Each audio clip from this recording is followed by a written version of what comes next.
at the same time last year, and last month we had, in this massive border, 3 people that got in. That's quite a difference, and we have no choice but to get a lot of the people that came in, because they were not the best people. They were, in many cases, very bad people. We're getting them out. We're getting them out very fast. We're bringing them back to where they came from. We have no choice. After years of military recruiting shortfalls, enlistments in the U.S. Armed Forces are now the highest in 30 years because there is such an incredible spirit in the United States of America. We have tremendous spirit again. Just about a year ago, it was a big story, front page on every paper all over the world, that nobody wanted to enlist in our military, meaning we were way under enlisted. And just last week it came out that we had the strongest enlistment. They say 30 years, but probably it's maybe ever.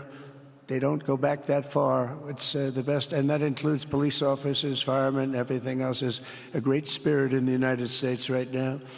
A brand new poll from Rasmussen just showed that the number of Americans who believe the nation is on the right track, they have a right track, wrong track, is now the highest in over 20 years.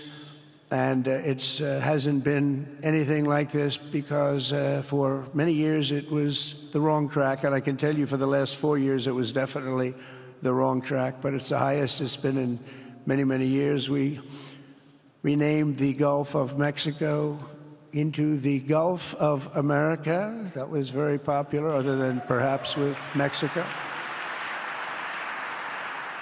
And most importantly for the people in this room, the days of economic misery under the last administration are rapidly giving way to the greatest economy in the history of the world. We are rocking. The United States is the hottest country, with the exception of your country, I have to say, right? I'm not going to take that on. No, Mohammed, I'm not going to take that on. Wouldn't that be a terrible thing if I made that full statement? But I will not do it. You're hotter. At least as long as I'm up here, you're hotter. But groceries, gasoline, energy, and all other prices are down with no inflation. We have no inflation, and in a few short weeks, we've created 464,000 brand new jobs. Think of that. It's almost 500,000 jobs created just in a matter of weeks. We just reached a historic trade agreement with the United Kingdom, and over the weekend we reached a breakthrough agreement with China. Both outstanding deals. China's agreed. We have to get it down. We have to get the little details down. And Scott, you're going to work on that very hard, but China's agreed to open up to the United States for trade and everything else. But they have to do it, so we'll see what happens. But we had a very, very good meeting with both of those countries. We are cutting 10 old regulations for every new regulation. We're getting rid of all of the red tape that is so many, frankly, countries, as they get older, they develop a lot of red tape, and we're getting rid of it. We're getting rid of it at record levels. And I'm pleased to report that the United States Congress is on the verge of passing the largest tax cut and regulation cut in American history. We think we're in good shape to get that. And if we get that, that will be like a rocket ship for our country. In the first quarter of the year, the investment in America was up an astounding 22%. More than $10 trillion of new investments have been announced or are coming just since the election on November 5th. So think of that. In a very short period of time, we have over $10 trillion, and it could be much higher than that. Not everybody comes to the White House to have a news conference that they're going to be opening up in America, but they're all coming in at numbers that we've never seen before. If you take a look at other presidencies, they wouldn't do $1 trillion sometime in years. We did this in essentially 2 months because you have to say we got into office and they gave me about a month to clean up and fix up the Oval Office, and after that we started working. And the money is pouring in, the jobs are pouring in, the companies are pouring into our country like we've never seen before. There's never been anything like it.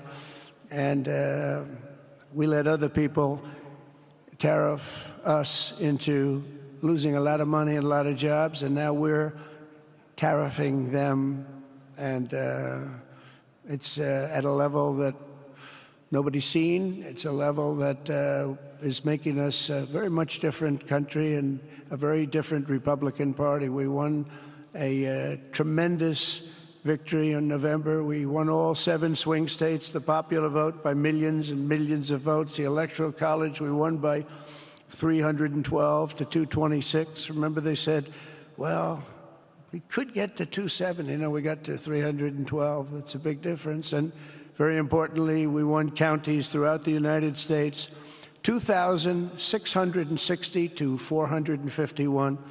That's why when you look at a map, they're all red. The whole country is red. Red stands for Republican. From the moment on and from the moment we started, we've seen wealth that just poured and is pouring back into America. Apple is investing $500 billion. NVIDIA is investing, and I see my friend is here, Jensen. That's very good, wherever you may be. I thank you very much, because he's putting in $500 billion. TSMC is investing. Where is Jensen, by the way? Where is he? He's standing here. Where is he? I just saw that. Thank you very much, Jensen. I mean, Tim Cook isn't here, but you are. What a job you've done. He said he's got 99% of the chip market. I don't know. That's a big, that's not easy to beat, but what a job you've done. Thank you. We are proud to have you in our country. You know that. Thank you for the investment. TSMC is investing $200 billion, and with this trip, we're adding over $1 trillion more in terms of investment into our country and buying our products. And, you know, nobody makes military equipment like us. We have the best military equipment, the best missiles, the best rockets, the best everything. Best submarines, by the way. Most lethal weapon in the world. In addition to purchases of $142 billion of American-made military equipment by our great Saudi partners, the largest ever. This week, there are multi-billion-dollar commercial deals with Amazon, Oracle, AMD. They're all here. Uber, Qualcomm, Johnson & Johnson, and many, many more. So I want to congratulate everybody. So many great business executives, many of you, most of you I know. And they're coming in, you know, about a month ago. They weren't that happy when they saw me. And now they're saying, sir, you're doing a great job. Thank you very much. It's amazing what a rising market will do. Oh, it's going to get a lot higher. In fact, I told people 5 weeks ago, this is a great time to buy. I got criticized for that. Now they don't criticize me anymore. People should have listened. But it's going to go a lot higher. You see, we've never had anything like this happen. It's an explosion of investment and jobs, and great companies are coming in. Never seen anything like it. There's no better place to make a future or make a fortune, or do anything, frankly, than what we have in the United States of America under a certain president, Donald J. Trump. I have the right attitude. I have the same attitude that the people in the front row, second row, third row have. As you get back, perhaps they start to wane a little bit in terms of their view. But they understand, and we're doing what a lot of smart people would do. And we're not necessarily being politically correct. You saw what we did yesterday with health care. We've cut our health care by 50 to 90%. You're going to see drugs and pharmaceuticals come down at numbers that nobody has ever seen. And drugs, pharmaceuticals, we think will be dropping. And it'll be a redistribution of costs with other nations, which really took advantage of a very nice group of people that ran our country. But not only is this a time of incredible excitement in the United States, it's also an exhilarating period right here in the Arabian Peninsula. Beautiful place, by the way. Beautiful place. Exactly. Thank you. Exactly 8 years ago this month, I stood in this very room and looked forward to a future in which the nations of this region would drive the forces of terrorism and extremism, drive them right out of existence. and take your place among the proudest, most prosperous, most successful nations anywhere in the world as leaders of a modern and rising Middle East. So exciting, so exciting. Mohammed, you sleep at night? How do you sleep? Huh? Just thinking.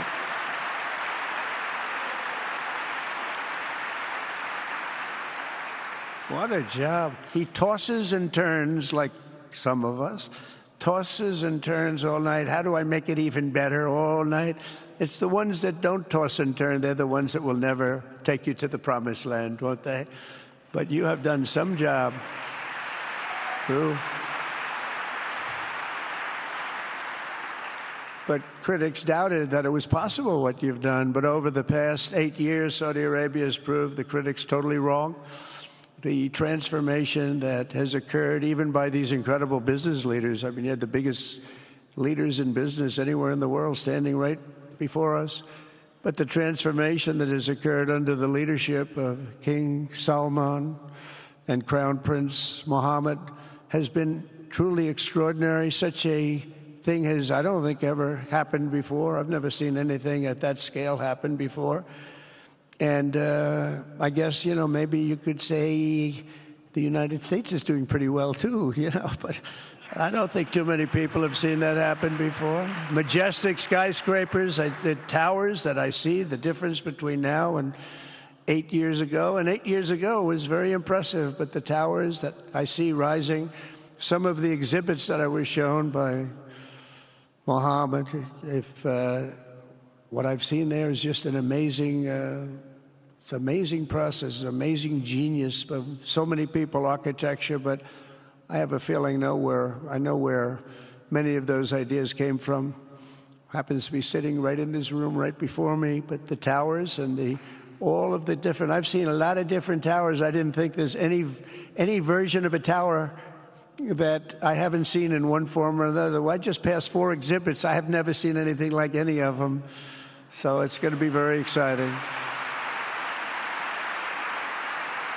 And they sit among the ancient wonders of a growing and exciting city. It's really amazing. Riyadh is becoming not just a seat of government, but a major business, cultural, and high-tech capital of the entire world. The World Cup is here. Johnny, just stand up, Johnny. Johnny, thank you, Johnny.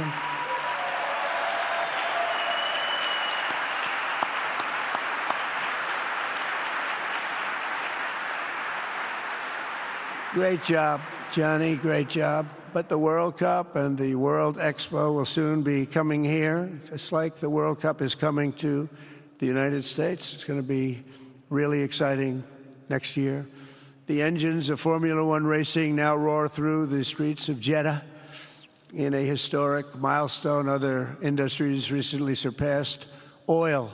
Think of it, all of your other industries now have surpassed oil. I don't know if a lot of people will understand what that means. It's so big to make up a majority of the Saudi economy for the very first time ever. So think of that. Other industries are now bigger even than oil, which is always going to be a big monster. It's a big one. But that's a great tribute to you and economic development properly used. In other cities throughout the peninsula, places like Dubai and Abu Dhabi, Doha, Muscat, the transformations have been unbelievably remarkable. Before our eyes, a new generation of leaders is transcending the ancient conflicts of tired divisions of the past and forging a future where the Middle East is defined by commerce, not chaos, where it exports technology, not terrorism, and where people of different nations, religions, and creeds are building cities together, not bombing each other out of existence. We don't want that.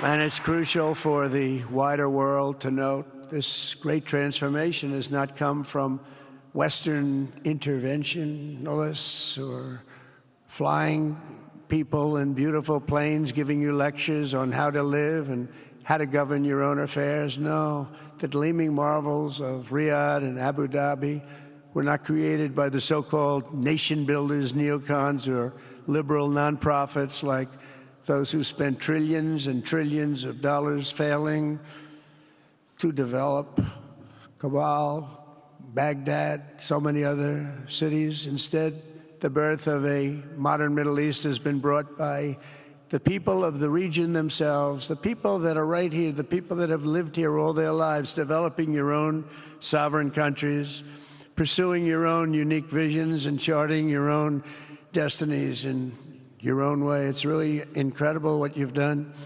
In the end, the so-called nation builders wrecked far more nations than they built, and the interventionists were intervening in complex societies that they did not even understand themselves. They told you how to do it, but they had no idea how to do it themselves.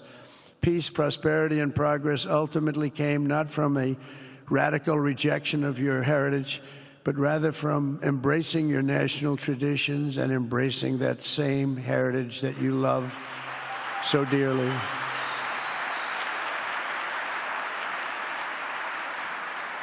And it's something only you could do. You achieved a modern miracle, the Arabian way. That's a good way.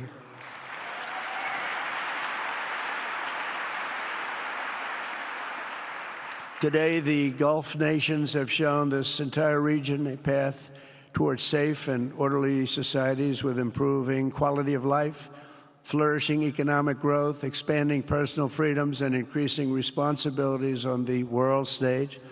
After so many decades of conflict, finally it is within our grasp to reach the future that generations before us could only dream about, a land of peace, safety, harmony, opportunity, innovation, and achievement right here in the Middle East. So beautiful. It's such a beautiful thing that's happening. I guess, the people that are here can't even really appreciate it because you see it happening, and it's when you come to a place that you haven't seen in 5 years or 10 years or 20 years that it's even more incredible. When I left office just over 4 years ago, that future seemed almost impossible, what you've done. Together we had obliterated the killers of ISIS. We wiped them out, terminated its founder and leader, al-Baghdadi. We had healed the divide in the Gulf Cooperation Council, it's a very big deal, and united the nations of the region to stand against the enemies of all civilization.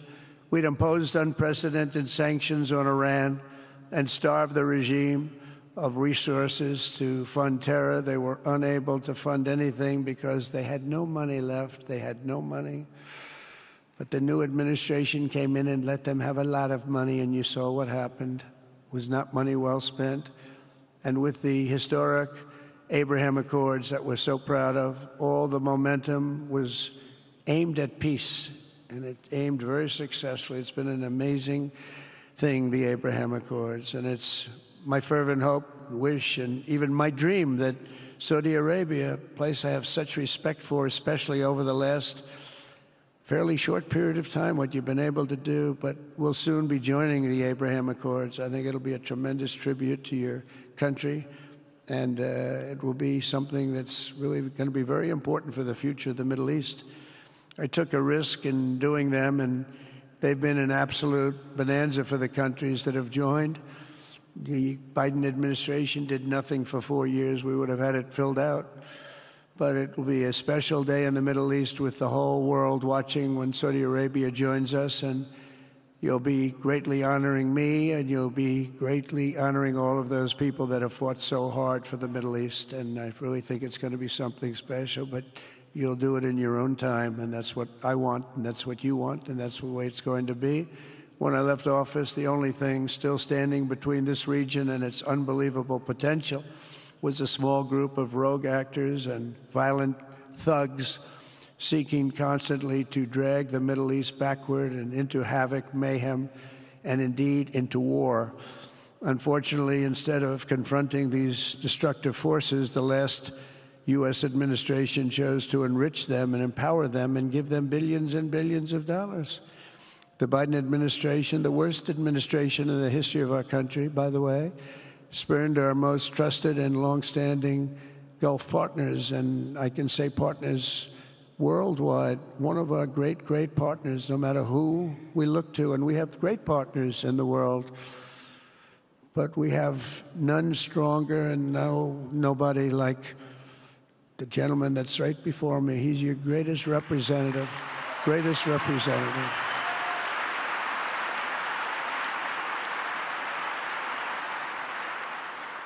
And if I didn't like him, I'd get out of here so fast. You know that, don't you? He knows me well. I do. I like him a lot. I like him too much. That's why we give so much, you know? Too much. I like you too much. Great guy. They lifted sanctions on Iran in exchange for getting nothing, and sent the regime tens of billions of dollars to fund terror and death all over the world. And they laughed at him. They laughed at our leader. And they're still laughing at our leader. They thought him a fool. And they made nothing but trouble ever since, including the funding of October 7th, one of the worst days ever in the history of the Middle East. Horrible day. Biden removed the Houthis from the list of foreign terrorist organizations, even while missiles and drones were being launched right here at your beautiful city of Riyadh, and launched at ships if they happened to be sailing in the wrong location.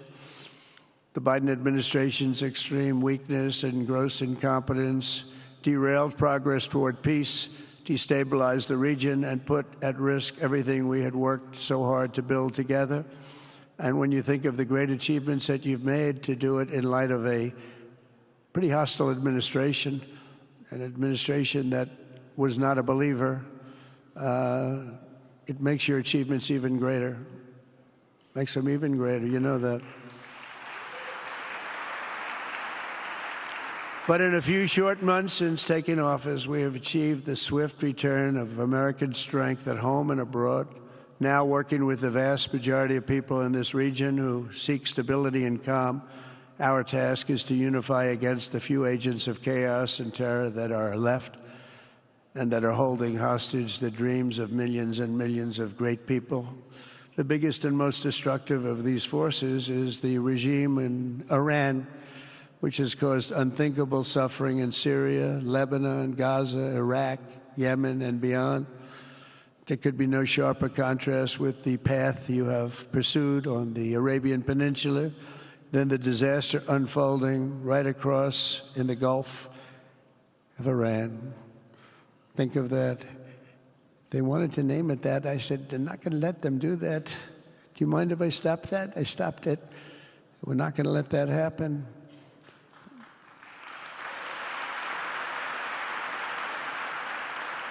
While you have been constructing the world's tallest skyscrapers in Jeddah and Dubai, Tehran's 1979 landmarks are collapsing into rubble and dust. They had it going for a little while under a much different system, but those buildings are largely falling apart, falling down, while you're building some of the world's biggest and most incredible infrastructure projects.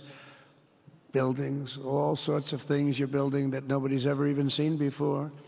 Iran's decades of neglect and mismanagement have left the country plagued by rolling blackouts lasting for hours a day. All the time you hear about it.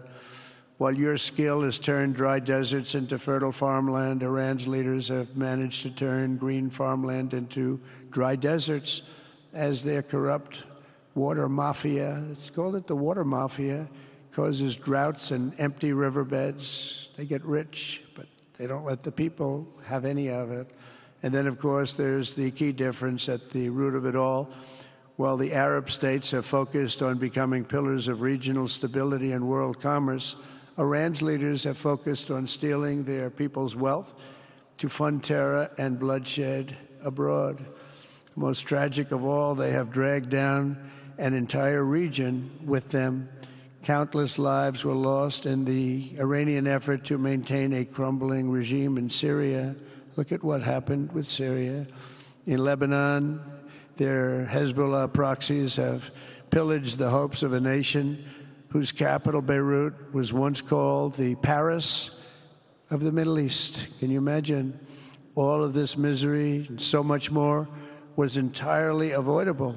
Absolutely avoidable, and Mohammed knew that. He knew that. Smart people knew that. If only the Iranian regime had focused on building their nation up instead of tearing the region down. Yet I'm here today not merely to condemn the past chaos of Iran's leaders, but to offer them a new path and a much better path toward a far better and more hopeful future. As I've shown repeatedly, I am willing to end past conflicts and forge new partnerships for a better and more stable world, even if our differences may be very profound, which obviously they are in the case of Iran. I have never believed in having permanent enemies. I am different than a lot of people think. I don't like permanent enemies, but sometimes you need enemies to do the job, and you have to do it right. Enemies get you motivated. In fact, some of the closest friends of the United States of America are nations we fought wars against in generations past, and now they're our friends and our allies. I want to make a deal with Iran. If I can make a deal with Iran, I'll be very happy if we're going to make your region and the world a safer place. But if Iran's leadership rejects this olive branch and continues to attack their neighbors, then we will have no choice but to inflict massive, maximum pressure, drive Iranian oil exports to zero, like I did before. If you know that, they were a virtually bankrupt country because of what I did. They had no money for terror. They had no money for Hamas or Hezbollah, and take all action required to stop the regime from ever having a nuclear weapon. Iran will never have a nuclear weapon.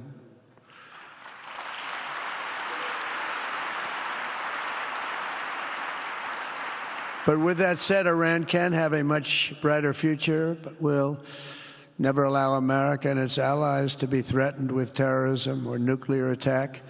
The choice is theirs to make. We really want them to be a successful country. We want them to be a wonderful, safe, great country, but they cannot have a nuclear weapon. This is an offer that will not last forever.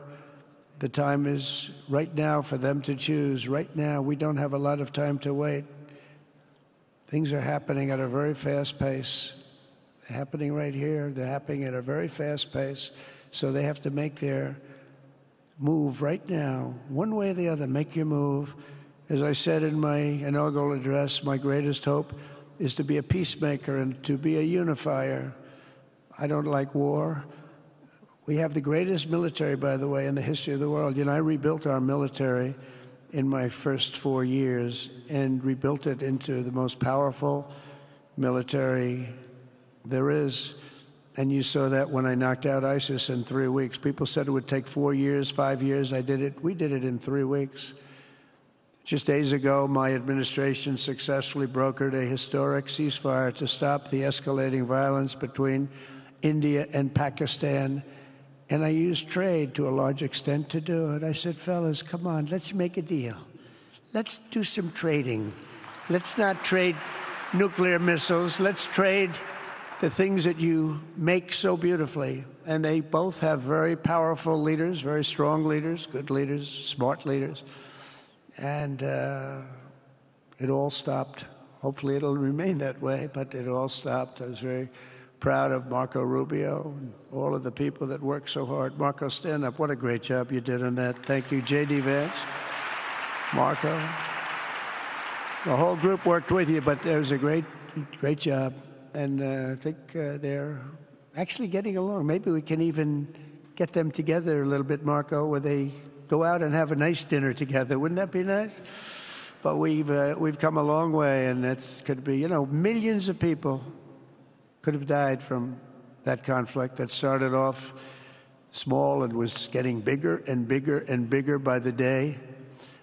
I've also been working relentlessly to end the terrible bloodshed between Russia and Ukraine, and very importantly, talks are being held in Turkey later this week, probably on Thursday, and they could produce some pretty good results. Our people are going to be going there. Marco's going to be going there. Others are going to be going, and we'll see if we can get it done. 5,000 people, young people for the most part, soldiers, from Ukraine, soldiers from Russia. They're not from here and they're not from the United States, but they're souls. They're souls. I think usually, mostly, they're young, beautiful souls that left their parents waving goodbye, left their brothers and sisters. Goodbye, I'll see you soon. And they got blown to pieces. 5,000 on average a week are dying. And people are dying elsewhere in the region, but tremendous numbers like we haven't seen since World War II are dying. And I want to stop it. I want to stop it. It's a horrible war. Would have never happened if I were president. That's a war that would have never happened. October 7th would have never happened if I were president, because Iran had no money to pay Hamas or anybody else. They had no money. They were not looking to take care of them. They had to take care of themselves. They had no money. We stopped their oil effectively with the embargoes and sanctions. But let me take this opportunity to thank the Kingdom of Saudi Arabia for the constructive role that you've played in facilitating the Ukraine talks. And it really is, you've been amazing. You've made everything available to us. Thank you very much. Thank you. And if we get that settled, we'll pay a special tribute to what you've done. You really did lay a great groundwork. Thank you very much. Appreciate it. The West should not be dragging itself backward into another endless war in Europe, yet another endless war. We should stop the killing and work together to address the biggest long-term threats as one unbeatable team. Think of us as an unbeatable team. I mean, when you look at what you've done here, that's much more difficult than stopping stupidity. Think of it. It's stupidity.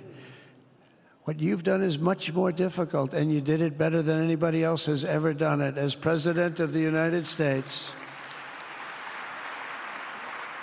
my preference will always be for peace and partnership whenever those outcomes can be achieved. Always. It's always going to be that way. Only a fool would think otherwise. In recent years, far too many American presidents have been afflicted with the notion that it's our job to look into the souls of foreign leaders and use U.S. policy to dispense justice for their sins. They loved using our very powerful military, and now it's really the most powerful it's ever been. We just are getting a budget approved, $1 trillion, highest budget we've ever had in history for military, $1 trillion. And we're getting the greatest missiles, the greatest weapons. And, you know, I hate to do it, but you have to do it because we believe in peace through strength. You have to have the strength, otherwise bad things could happen. But hopefully we'll never have to use any of those weapons. Seems to be an awfully big waste of money if you're never going to use them, but hopefully we'll never have to use them, because the destructive power of some of those weapons are like nobody's seen before. I believe it is God's job to sit in judgment, my job to defend America, and to promote the fundamental interest of stability, prosperity, and peace. That's what I really want to do. I will never hesitate to wield American power if it's necessary to defend the United States or to help defend our allies.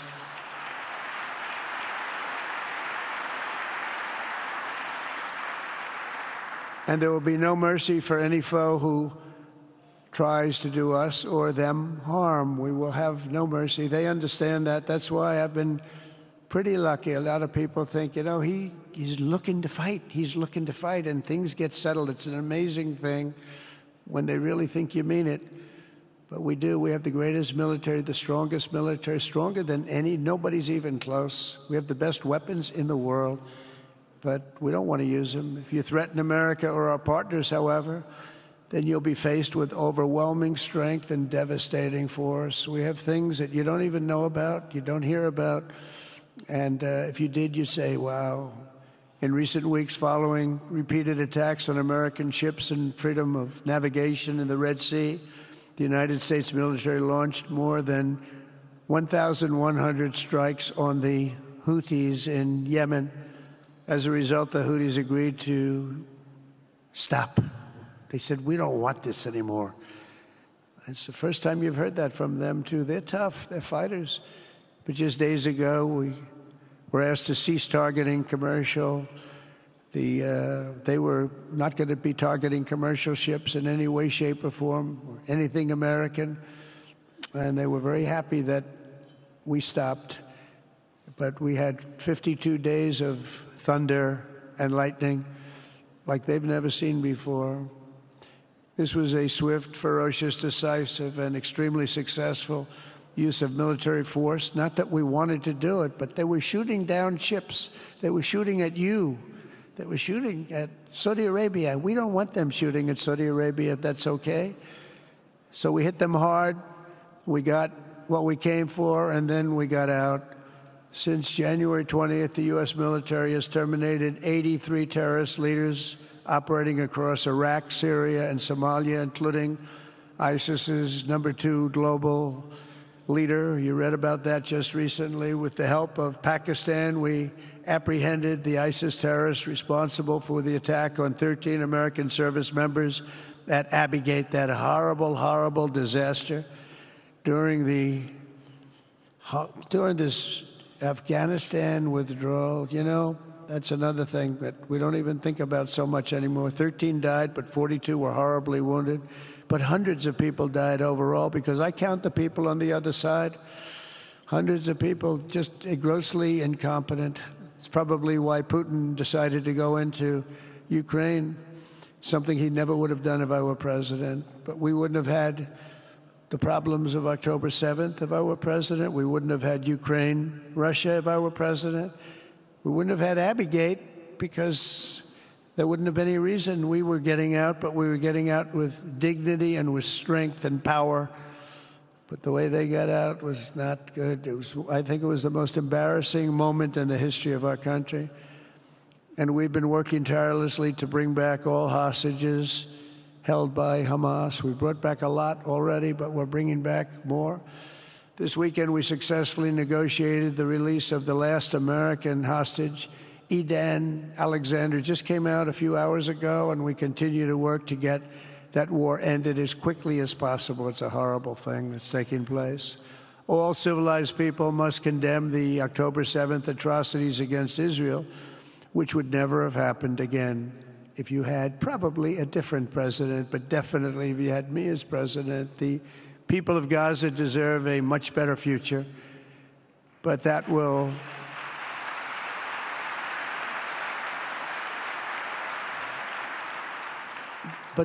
or can not occur as long as their leaders choose to kidnap, torture, and target innocent men, women, and children for political ends. The way those people are treated in Gaza, there's not a place in the world where people are treated so badly. It's horrible. After years of suffering, two of the nations most ravaged by terror are finally beginning to end their long nightmares under the new generation of leaders. In Lebanon, where a friend of mine has just become the ambassador. He's going to be great. I said, you know, that could be a very dangerous job. He said, I was born there. I'm Lebanese. I love that country. I said, but it's very dangerous. You know, this is a friend of mine from New York. I said, but it's very dangerous. Are you sure you want to do it? I never thought of him as being a warrior, but he is a warrior. He loves his country. He said, if I'm injured or die, I'm dying for a country that I love. He grew up there. It's horrible what's happened in Lebanon, but you have a great ambassador, I can tell you that. In Lebanon, which has been endlessly victimized by Hezbollah and their sponsor, Iran, a new president and prime minister have brought the first real chance in decades for a more productive partnership with the United States, and we're going to work with their new ambassador and everybody else, Marco, and we're going to see if we can really help them out and let them get over that very high grid that they're going to have to get over. My administration stands ready to help Lebanon create a future of economic development and peace with its neighbors. They have tremendous people in Lebanon, doctors, lawyers, great professional people. I hear it so many times. Likewise, in Syria, which has seen so much misery and death, there is a new government that will hopefully succeed in stabilizing the country and keeping peace. That's what we want to see in Syria. They've had their share of travesty, war, killing, many years. That's why my administration has already taken the first steps toward restoring normal relations between the United States and Syria for the first time in more than a decade. And I'm very pleased to announce that Secretary Marco Rubio will be meeting with the new Syrian foreign minister in Turkey later this week. And very importantly, after discussing the situation in Syria with the Crown Prince, your Crown Prince,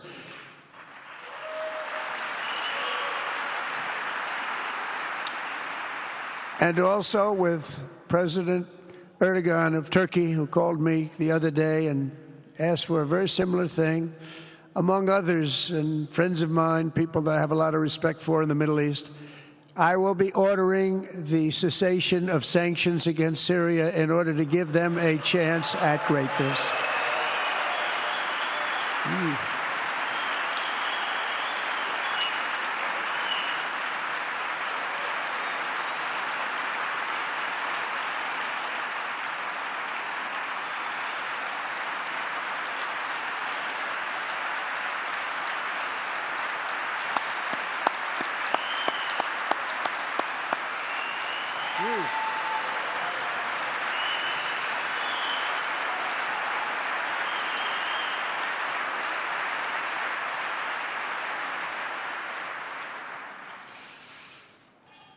Oh, what I do for the Crown Prince. The sanctions were brutal and crippling and served as an important, really an important function, nevertheless, at the time. But now it's their time to shine. It's their time to shine. We're taking them all off, and they're going to have, I think they're going to have, based on the people and the spirit and everything else that I'm hearing about. So I say, good luck, Syria. Show us something very special like they've done, frankly, in Saudi Arabia, okay? They're going to show us something special. Very good people. Everywhere we can, my administration is pursuing peaceful engagement, offering a strong and steady hand of friendship to all that will take it in good faith.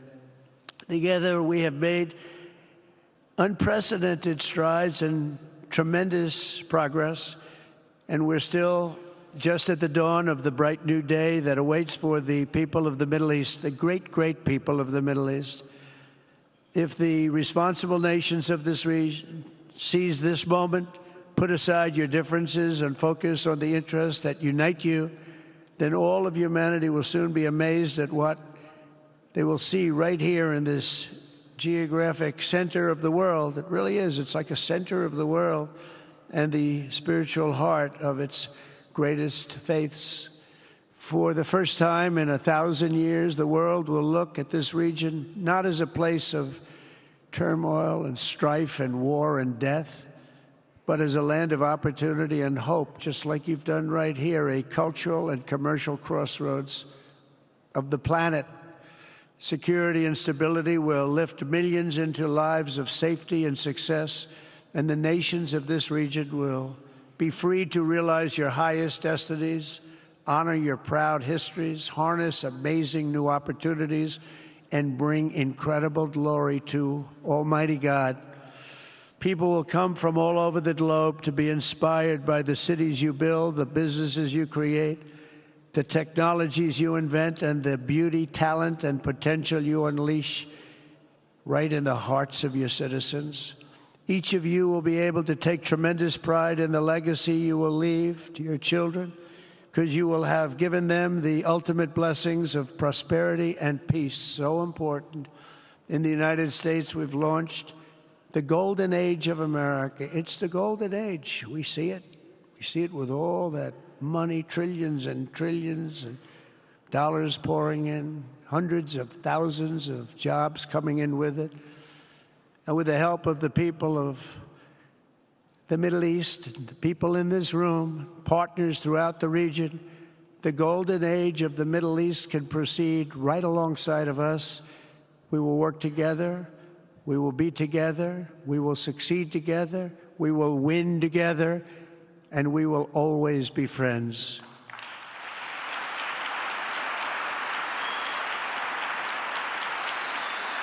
Thank you.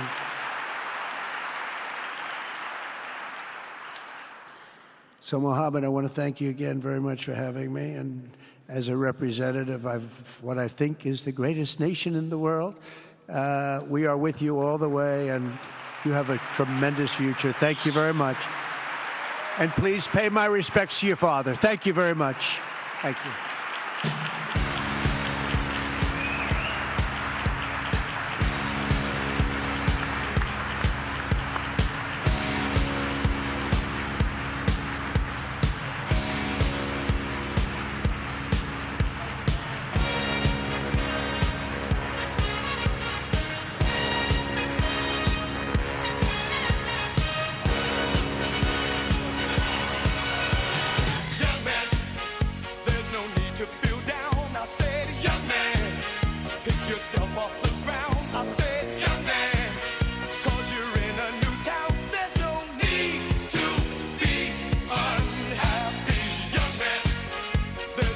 You can go. I said, young man, when you're short on your dough, you can stay there. And I'm sure you will find many ways to have a good time. It's fun to stay at the